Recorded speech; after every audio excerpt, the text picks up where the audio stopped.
19th August 2022, one day before I turned 18 years old. My life changed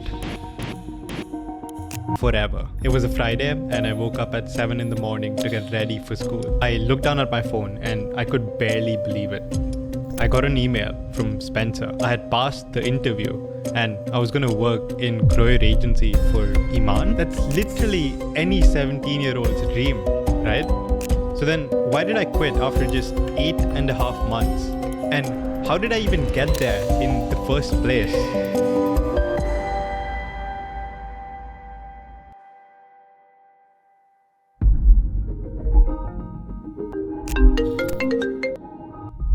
Bro, Subha, you won't leave it. I'm making 1.2 lakhs. Actually, I just got a job with Iman Gadzhi. He's like this YouTuber financer guy. He's legit and like super knowledgeable. That was my best friend, Aman. He saw Iman's story on Instagram, and mind you that at that time, he probably only had like 200,000 followers on Instagram. And he was searching for short form video editors.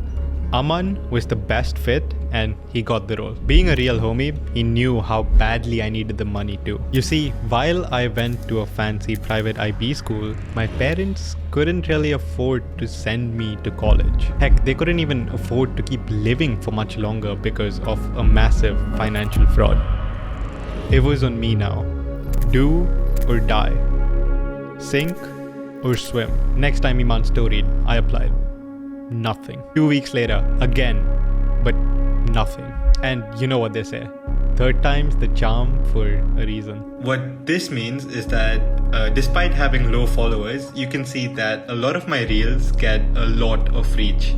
And what this essentially translates into is that I know what good quality content is, which short form content blows up. I was living my dream life, supporting my family, working out, working alongside an amazing talent dense team, and somehow managing school. आपकी undertaking दे दो और Monday को or any day that you intend to grace the school, the day you come, you will meet me in my office first thing in the morning, and we'll go to Ms. Anuva and we will talk to her and tell her that nothing happens, so the student doesn't come to school.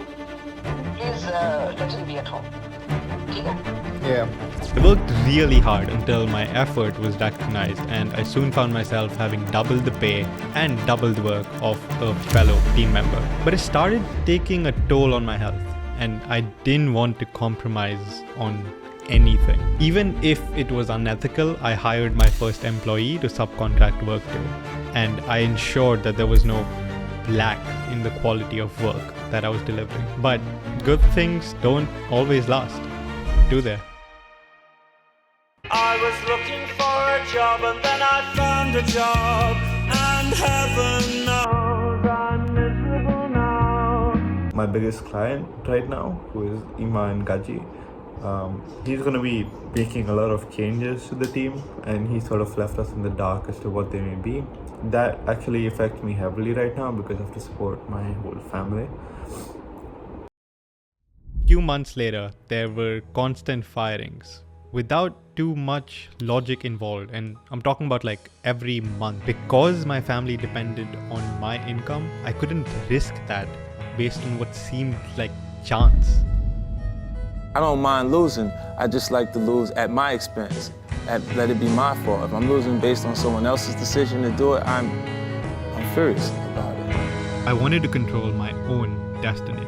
I followed myself from some of the team's accounts, and surely I started getting some inbound DMs. So first few sales calls, built a lot of relationships, and soon enough I closed my first short form content client for $2,000 a month. And another. Hired my friends. Horrible mistake, by the way. I thought we'd share the money. Started having daily internal team calls, and my hunger kept increasing. I wanted it all. Like any newbie, I look for prospects everywhere. Instagram, Discord, Upwork, and I soon found myself making over $10,000 a month. Then there were management changes at Grayor Agency. Spencer, who was originally the manager, had left to follow his own endeavors. Daily team meetings were exhausting for me. I just felt like I was meant for so much more. This one productive hour a day is worth more than the $5,000 I was being paid. And that sounds so insane and egoistical when I look back at it objectively, but it's actually what I thought. There was no scaling a job. And once my agency started making more than what I was being paid at the job, the decision was easy. So what does all of this mean for you? Not much, to be honest. I don't really care to inspire you. I think you should become desperate instead. Just don't have another option. They worked for me. I needed to succeed. What else would I do? Today, I run a podcasting agency for tech companies and VCs, and I'm doing pretty alright. I don't regret quitting, dropping out, or any of my actions. But do remember that I only quit after I had other sources of income making more than what I was already making at the job. Y'all, be reckless, but not too reckless.